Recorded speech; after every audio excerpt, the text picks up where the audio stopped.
लश्कर भी तुम्हारा, डकैत भी तुम्हारा, पुलिस भी तुम्हारा, प्रशासन भी तुम्हारा। तुम झूठ को सच लिख दो, सच को झूठ लिख दो, दिन को रात लिख दो, रात को दिन लिख दो, अखबार भी तुम्हारा। इनके हेमंत सोरेन के घर को मिला है मैया सम्मान योजना। गांडे का सीट खाली करा के कल्पना सोरेन को विधायक बना दिया गया। मैया सम्मान, इसका 3 लाख सैलरी। इसकी भाभी सीता सोरेन, इसके 3 लाख सैलरी। मैया सम्मान योजना तो ये है मैया सम्मान योजना।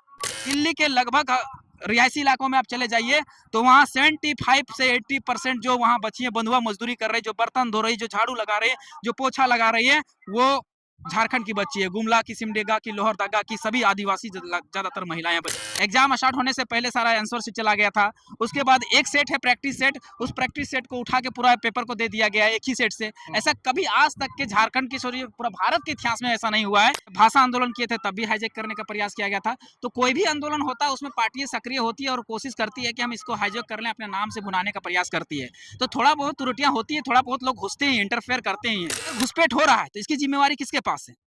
केंद्र सरकार के पास है, राज्य सरकार के पास है। क्योंकि 3 सूची संविधान में होते हैं, संघ सूची, समवर्ती सूची और राज्य सूची, और ये तीनों चीजों का विषय है।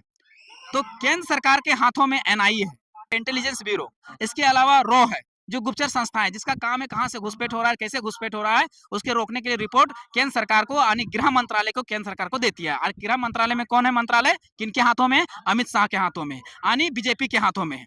तो बीजेपी इस पर रोक लगाने का क्यों नहीं काम करती है? जोहार, नमस्कार, आदाब। इस वक्त हमारे साथ में विधानसभा चुनाव के प्रभारी मोतीलाल महतो जी हैं। तरह तरह के इनके ऊपर एलिगेशन लगते आ रहा है। कभी बांग्लादेशी घुसपैठ के बारे में नहीं बोलते हैं या आवाज़ नहीं उठाते हैं, सीजीएल का पेपर लीक हो जाता है। उन सभी तमाम मुद्दे पे इनसे बात करेंगे और इनका तैयारी कैसा है नहीं है इन पे भी बात करेंगे। सबसे पहले स्वागत है मोतीलाल सर। आपके चैनल के सभी दर्शकों को मेरे तरफ से जमा जमा जोहार। क्या कहना चाहेंगे, अभी सबसे ज़्यादा गर्म मुद्दा झारखंड में जैसे सीजीएल का हो चुका है, क्योंकि पिछले बार भी इसमें एलिगेशन लगा था और रद्द हो गया था, और इस बार भी उस टाइप के एलिगेशन लग रहा है। देखिए, हम अपनी बातों की शुरुआत 2 लाइन से करेंगे कि लश्कर भी तुम्हारे, डकैत भी तुम्हारे, पुलिस भी तुम्हारा, प्रशासन भी तुम्हारा। लश्कर भी तुम्हारा, डकैत भी तुम्हारा, पुलिस भी तुम्हारा, प्रशासन भी तुम्हारा। तुम झूठ को सच लिख दो, सच को झूठ लिख दो, दिन को रात लिख दो, रात को दिन लिख दो, अखबार भी तुम्हारा। अखबार भी तुम्हारा, यही हो रहा है झारखंड में, यही हो रहा है। आज झारखंड का पेपर, सीजीएल का पेपर लीक हुआ और सरकार मानने को तैयार ही नहीं, कह रही पेपर लीक नहीं हुआ है। आयोग मानने को तैयार नहीं कि ऐसा हो ही नहीं सकता है, हमने नेट बंद करके रखा था। अरे भैया, नेट बंद करके रखा था तो चोरी नहीं हो सकता है? चोरी हुआ है, हम लोगों ने सबूत दिया है, लेकिन मानने को तैयार नहीं। किस प्रकार का सबूत दिया? सभी जो पहले जैसे कुछ छात्रों के पास एग्जाम स्टार्ट होने से पहले सारा आंसर शीट चला गया था। उसके बाद एक सेट है प्रैक्टिस सेट, उस प्रैक्टिस सेट को उठा के पूरा पेपर को दे दिया गया है एक ही सेट से। ऐसा कभी आज तक के झारखंड की सॉरी पूरा भारत के इतिहास में ऐसा नहीं हुआ है कि एक ही सेट से एग्जाम ही आता हो। और ये एक जेएसएससी सीजीएल जो है एक एग्जाम नहीं है, ये Guinness book of world record में दर्ज हो गया कि 10 साल में कोई ऐसा एग्जाम है जो 10 साल में क्लियर हुआ है। क्लियर अभी भी नहीं हुआ है। ये एग्जाम 2014 में होती है, 2015 में फॉर्म भराया जाता है, फिर वही फॉर्म को 2017 में निकाला जाता है, फिर रद्द होता है, फिर 2019 में रघुवर दास के कार्यकाल में निकाला जाता है। अक्टूबर के महीने में चुनावी राजनीति के तहत में कि हम नवंबर में एग्जाम ले लेंगे, जबकि वो नवंबर में चुनाव होता है, नहीं हो पाता है। फिर दूसरा सरकार आती है, फिर 2022 में इसके फॉर्म को निकाला जाता है, फिर उसको रद्द किया जाता है, फिर 2022 में फॉर्म को भराया जाता है, फिर रद्द किया जाता है, फिर 2023 में वही कहानी होता है, लास्ट में अंतिम समय 2024 तक आता है। 2024 में 28 जनवरी 2024 को सीजीएल का एग्जाम होता है, पेपर लीक हो जाता है। घर आते आते हम लोगों ने आवाज उठाया, घर आते आते वो पेपर को कैंसिल कर दिया जाता है, रद्द कर दिया जाता है हम लोग के दबाव के कारण। ये रद्द भी नहीं होती है। जब हम लोगों ने आंदोलन किया, हमारे 15-20 साथियों पर केस लगा, धाराएं दर्ज हुई, उसके बाद ये रद्द करती है, मानने को तैयार हुई। ये पहले तो मानने के तैयार नहीं थी, जैसे अभी मानने को तैयार नहीं है। तो इस कारण से छात्रों ने, झारखंड के छात्रों ने कल जेएसएससी घेराव का आह्वान किया है, नारा दिया है, रद्द मने रद्द। हाँ, रद्द मतलब रद्द ही होना चाहिए। हम कहते हैं देखिए, एग्जाम लीजिए, फेयर तरीके से लीजिए।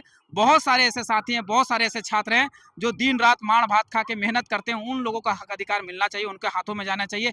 चाहे कोई भी झारखंडी बच्चा एग्जाम ले, नौकरी ले, हमको कोई आपत्ति नहीं है, लेकिन फेयर होना चाहिए, ट्रांसपेरेंसी होना चाहिए। क्या वहाँ पे कुछ कोचिंग इंस्टीट्यूट वाले उस घेराव को कर रहे हैं या जेबीकेएसएस जेल कैंप संगठन कर रही है? देखिए, हर आंदोलन को हाईजैक करने का प्रयास किया जाता है, इसे ये नहीं किया जा सकता है। हम लोग जब जेपीएससी का आंदोलन किए थे तब भी हाईजैक करने का प्रयास किया गया था। जब भाषा आंदोलन किए थे तब भी हाईजैक करने का प्रयास किया गया था। तो कोई भी आंदोलन होता है उसमें पार्टियां सक्रिय होती है और कोशिश करती है कि हम इसको हाईजैक कर लें, अपने नाम से भुनाने का प्रयास करती है। तो थोड़ा बहुत त्रुटियां होती है, थोड़ा बहुत लोग घुसते हैं, इंटरफेयर करते ही हैं, लेकिन ऐसा नहीं है। पूरी तरह से छात्रों का आंदोलन है, ये छात्रों के हक अधिकार की बात है, ये उनसे संबंधित, उसके जीवन से संबंधित सवाल है।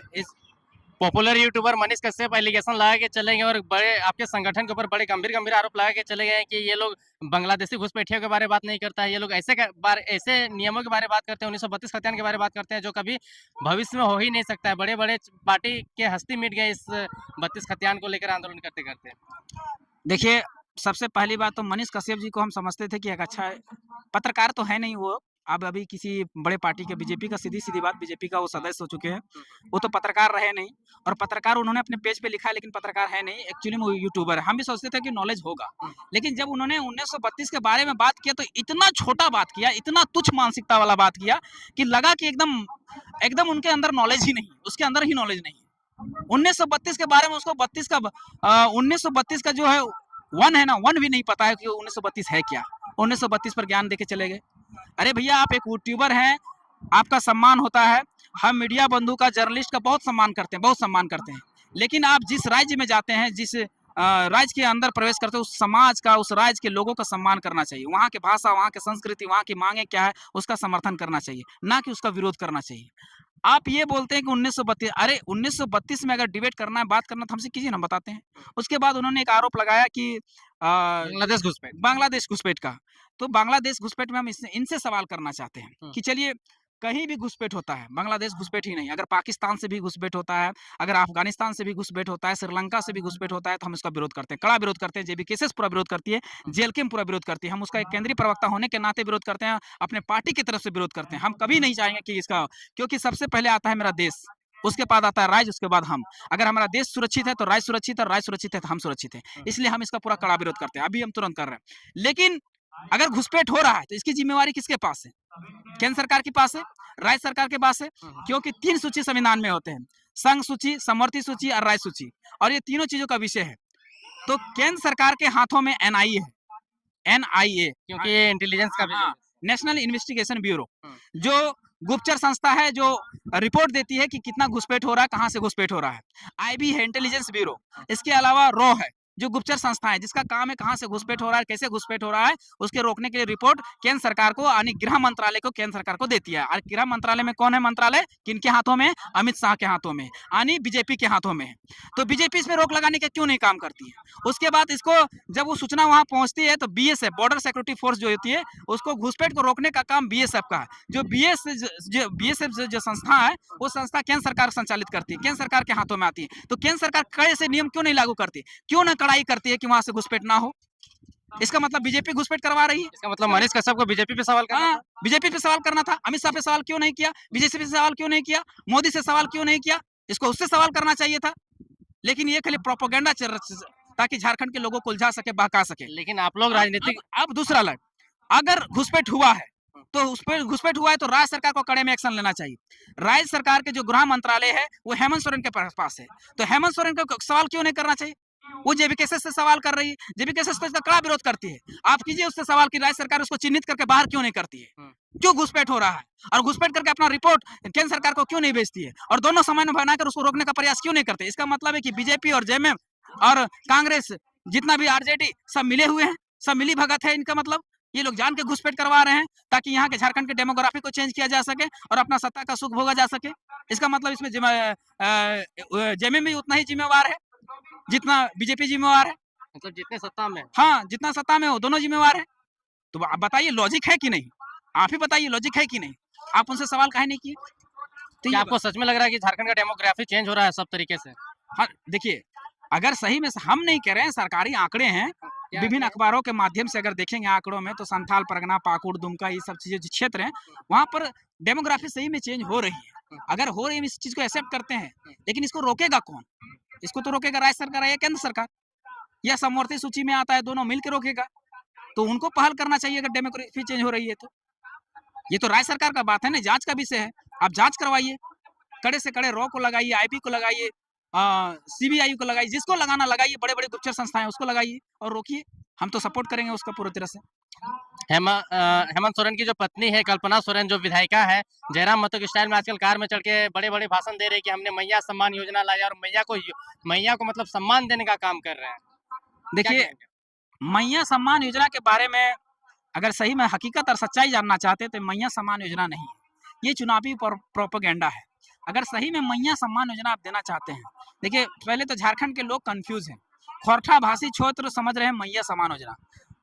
मैया एंड मैया ये दो शब्द हैं। क्या अंतर क्या है? डिफरेंस बिटवीन मैया एंड मैया।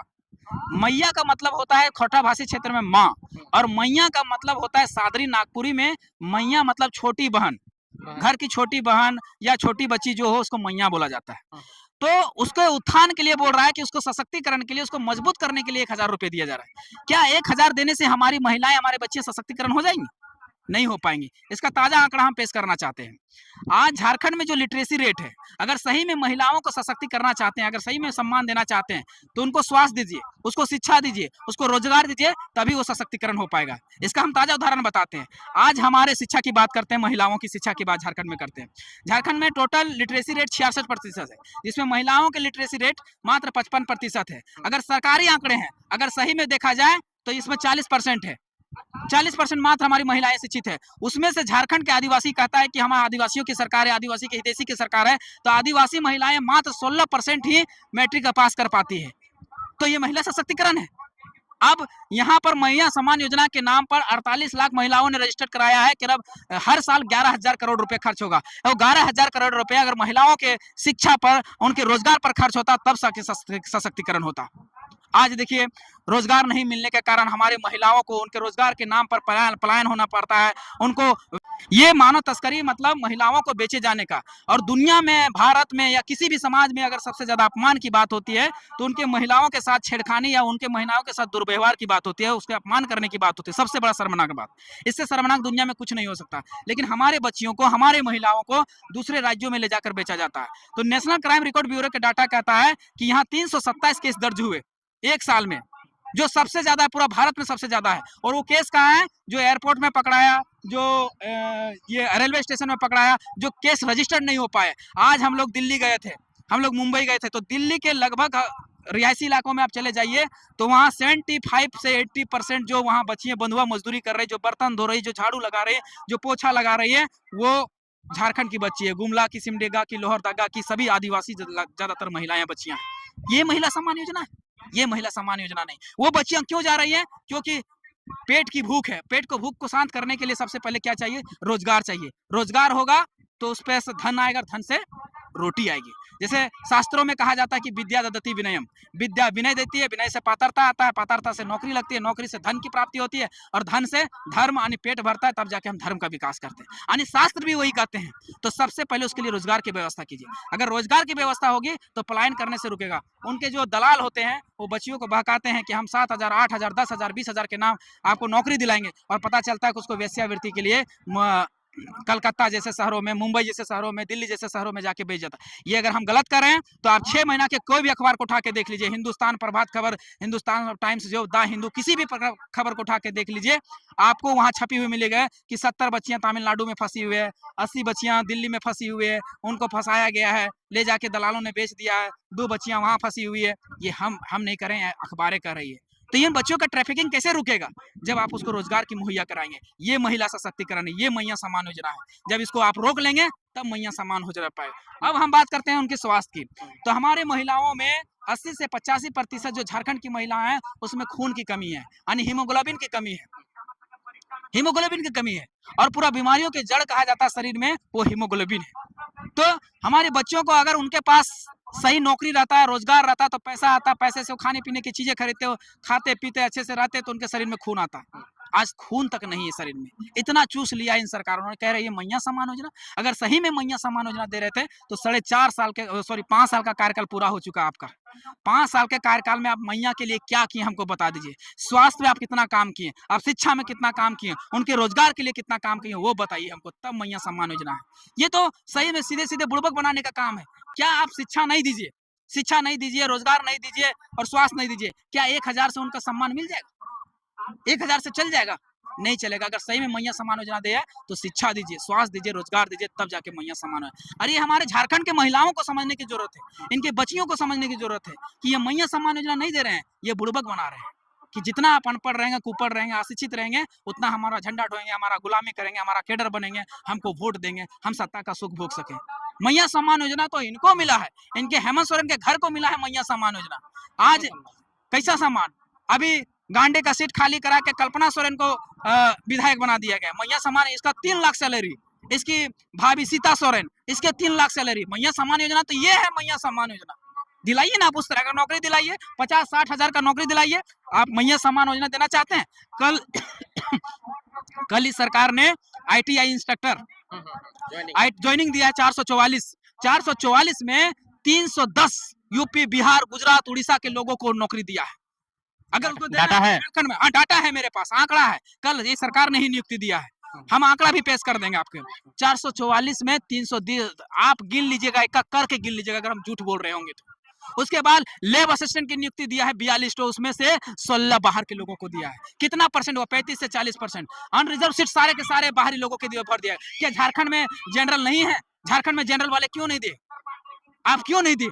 सारे के सारे, अगर मैया सम्मान योजना देना था तो वो जो नियुक्ति हो रही था उसमें ऐसा बैरिकेडिंग लगाना था, भाषाओं का, स्क्रूटनी का कुछ ऐसा नियम लाना था, डोमिसाइल का कुछ ऐसा नियम लाना था जो यहाँ के अधिक से अधिक महिलाओं को या बच्चियों को, यहाँ के लड़कों को, उसको रोजगार मिलना चाहिए था, वो नौकरी यहाँ के बच्चों को मिलना चाहिए था। लेकिन मिला क्या? नहीं मिला, सब बाहर के लोगों को दे रहे हैं। ये सरकार आज तक के झारखंड को बने हुए 24 साल है, लेकिन मेरा आकलन, मेरा डाटा मेरे पास जितना है उस हिसाब से कहेंगे आज तक के सबसे निकम्मी, सबसे घटिया ये गठबंधन की सरकार है, ये झारखंड मुक्ति मोर्चा की सरकार है, ये राजद और कांग्रेस की सरकार है, सबसे घटिया और सबसे निकम्मी सरकार है। ये अब झारखंड के अगर सही में हित करना चाहते हैं तो हम कहेंगे 2024 में किसी भी कीमत पर बदलाव कीजिए, नहीं तो इसके अलावा कोई विकल्प नहीं है। मोतीलाल जी, नौकरी और पलायन तो झारखंड का मुद्दा है ही, लेकिन आप कैसे लड़ेंगे उन लोगों से जिनके पास में बहुत सारे पूर्व मुख्यमंत्री है, बहुत सारे सांसद है, बड़ी कोर कमेटी है, बड़ी टीम है? देखिए, जो बात आप बोले, आप सही बात है कि हमारे पास संसाधन नहीं है, लेकिन बिना संसाधन के हम लोकसभा का चुनाव भी लड़े थे। याद रखिए, 8.5 लाख वोट लगे थे पूरा झारखंड में, हर जगह हम लोग तीसरे नंबर पे रहे, हर जगह पे। गिरिडीह लोकसभा में हम लोग ने बिना संसाधन के लड़े और 3.5 लाख वोट लाए।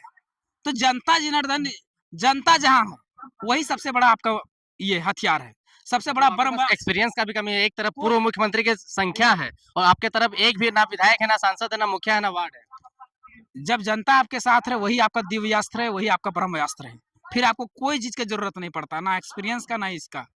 आज बताइए, एक लोकसभा चुनाव जीतने के लिए अन्य पार्टियों ने कहा गिरिडीह लोकसभा में हम इतना करोड़ टका खर्च किए, दूसरी पार्टियां कहा कि हम इतना करोड़ टका खर्च किए, हमने कहा कि 1 रुपया खर्च नहीं हुआ है। क्यों? क्योंकि जनता मेरे साथ थी, नोट भी वही दी, वोट भी वही दी। तो ये जनता है, ये ब्रह्म अस्त्र है, ये दिव्य अस्त्र है। और ये ब्रह्म अस्त्र, दिव्य अस्त्र जनता रूपी है, तो हम लोग को किसी एक्सपीरियंस की जरूरत नहीं है, केवल हम लोग को उसको राह दिखाना है। ये 24 सालों के झारखंड का दर्द है, पीड़ा है, टीस है, जो हम लोग उसके माध्यम से निकाल रहे हैं, लोगों को बता रहे हैं। और वही दर्द, वही पीड़ा जो बता रहे हैं, उन लोगों को विचारधारा बन के जा रही है। वो समझ रहे हैं कि नहीं, दारू मुर्गा में नहीं चलेगा, जात पात धर्म से नहीं चलेगा, अब बदलाव करना अनिवार्य हो गया है। उसी का नतीजा है आज 8.5 लाख वोट, उसी का नतीजा है जेबी केसेस, उसी का नतीजा है जेएलके, उसी का नतीजा है जयराम मातो, मोतीलाल मातो। वही विचारधारा को लेकर हम लोग चले। कल का क्या परिदृश्य रहेगा रांची में, क्योंकि जेसीसी कार्यालय का घेराव है, तो क्या मतलब जेसीसी या झारखंड आंदोलन का कल एक बड़ा पार्ट चलेगा क्या? देखिए, कल का जो आंदोलन हुआ, जो महासंग्राम है, झारखंड के जितने भी तमाम युवा देख रहे हैं उनसे कहेंगे कि देखिए भैया, लड़े बिना झारखंड में कुछ नहीं मिल सकता। यहाँ ब्यूरोक्रेट्स में भी वही लोग बैठे हुए हैं, नौकरशाही में वही लोग, विधायिका में वही लोग, न्यायपालिका में वही लोग, ज्यादातर वही लोग बने बैठे हैं। तो ये ब्यूरोक्रेसी में जब तक वो लोग बैठे रहेंगे और जब तक उन लोगों को हटाया नहीं जाएगा, तब तक ये चलता रहेगा। और ब्यूरोक्रेसी के लड़ने का एक ही मात्र विकल्प है, विकल्प वही है कि आप जागिए और लड़ने आइए। ये आखिरी लड़ाई है। कल हमारे स्टूडेंट ने, छात्रों ने, किसी पार्टी ने आह्वान नहीं किया है, छात्रों ने आह्वान किया है, जो शोषित है, पीड़ित है, उन छात्रों ने आह्वान किया है। तो जितने भी छात्र हैं और जेबी केसेस के, जेल कैंप के जितने भी सदस्य हैं, जितने भी आंदोलनकारी क्रांतिकारी साथी हैं, सभी जाइए और इनको हक दिलाने का प्रयास करिए, उनको न्याय दिलाने का प्रयास करिए।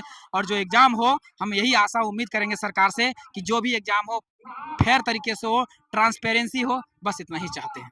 अंत में क्या कहना चाहिए तमाम झारखंड के वासियों की जेल गेम के लिए, वो लोग कैसा सोच रखे और किन आइडियोलॉजी के साथ जुड़े?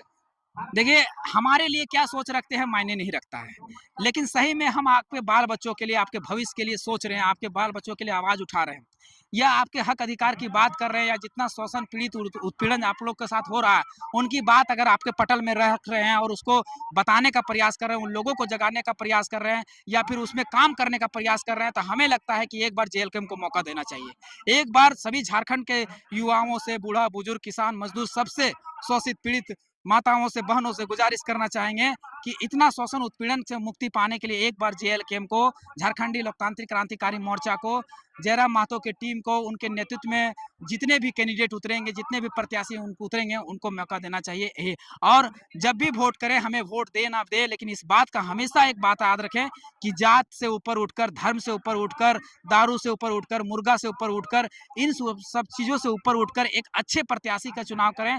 जब तक विधायिका में चुनाव नहीं होगा, जब तक विधायिका में बदलाव नहीं होगा, तब तक हम बदल नहीं सकते हैं। हमें तीनों क्षेत्रों में, तीनों जो लोकतंत्र का तीनों चारों स्तंभ है, उन पे कब्जा करना पड़ेगा।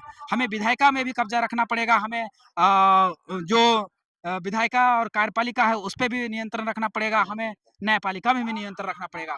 तो उसके लिए हमको सबसे पहले विधायिका में घुसना पड़ेगा और ऐसे नीति बनाना पड़ेगा जो झारखंड के हित में हो, झारखंड के बच्चों के लिए हो। जैसे स्थानीय नीति, नियोजन नीति, विस्थापन नीति, खनन नीति, उद्योग नीति, ये सारी नीतियां बना के हम लोग को उसमें हमारे बच्चों को रोजगार देना पड़ेगा, उनको ब्यूरोक्रेसी में बिठाना पड़ेगा, नौकरशाही में बिठाना पड़ेगा। जब वो सीटों में आएंगे तो झारखंड के बारे में सोचेंगे, और उसी तरह से न्यायपालिका में बैठाना पड़ेगा। दुर्भाग्य की बात है कि झारखंड में न्यायपालिका में एक भी जज झारखंड के नहीं है। झारखंड बना लेकिन सारे जज बाहरी हैं। यहाँ पर जो हमारे एडवोकेट रह गए केवल एफिडेविट बेचने के लिए रह गए हैं। इतना दुर्भाग्य है, इतना षड्यंत्र है झारखंड में, कैसे झारखंड को मुक्ति मिलेगी? इसलिए हमें न्यायपालिका में भी काबिज होना है, यही हमारा अंतिम संदेश है। इसी बात के साथ अपनी वाणी को विराम। धन्यवाद। जोहार, जय हिंद, जय झारखंड। तो ये थे हमारे साथ में मोतीलाल, जो जेएलकेएम के प्रवक्ता हैं। और